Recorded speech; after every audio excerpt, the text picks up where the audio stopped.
Now let's see if you can get out the fishing line you got stuck. Pull the thing. I have it. I would give it to him, Zach, and then you paddle from behind. I don't know where it's stuck. That's how you find out. He's in front of you. Here, let me pull this up. You need to paddle. Somebody needs to paddle. I see it. You got it? Because the wind's just going to blow you and you're never going to get it out.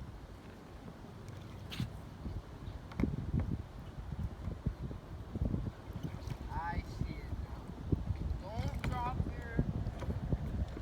Dad, earlier he went to grab the worm and he just dropped his oar.